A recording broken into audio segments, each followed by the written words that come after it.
कहीं एक गांव में भोला नाम का एक लड़का अपनी माँ के साथ रहता था।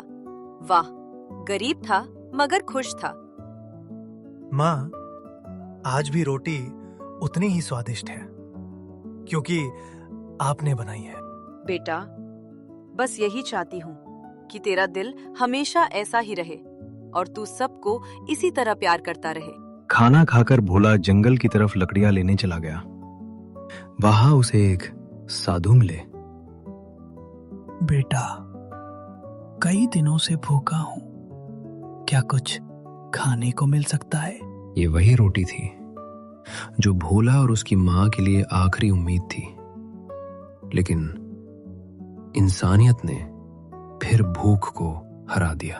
बाबा, ये लीजिए, मेरे लिए कल भी आएगा, लेकिन आपकी भूख अभी है।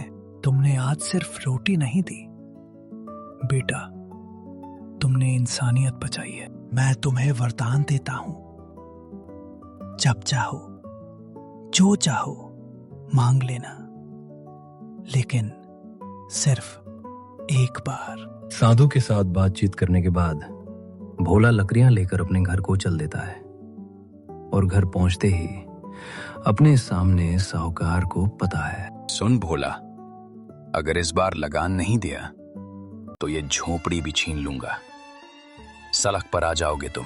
उस रात पहली बार भोला को अपनी गरीबी एक बोझ जैसी लगने लगी। क्या मैं वो वरदान अपने लिए इस्तेमाल करूं? लेकिन किस्मत ने कहानी मोड़ दी। जिसने उन्हें डराया था, आज वही खुद डर से कांप रहा था। कोई मेरे बेटे को बचा लो, कोई कुछ करो। ये वही आदमी है जिसने हमें घर से निकालने की धमकी दी थी। हे भगवान, मेरा वरदान इस बच्चे की जान बचाने में लगा दो। मुझे कुछ नहीं चाहिए। भोला, तुमने बहुत नेक वरदान मांगा है। बाबा, मेरे पास तो खोने को कुछ नहीं है, तो मैंने किसी की मदद ही कर दूं।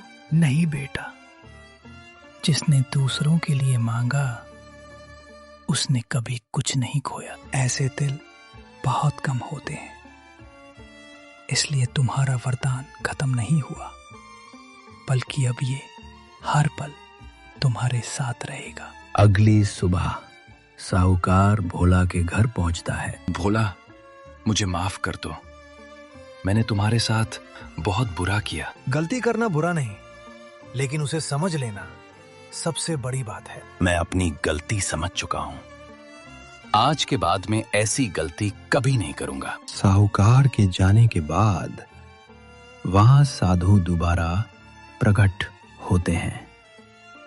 भोला, तुमने जो किया है उसका फल तुम्हें जरूर मिलेगा, लेकिन ये फल धन से नहीं, सम्मान और सुख से मिलेगा।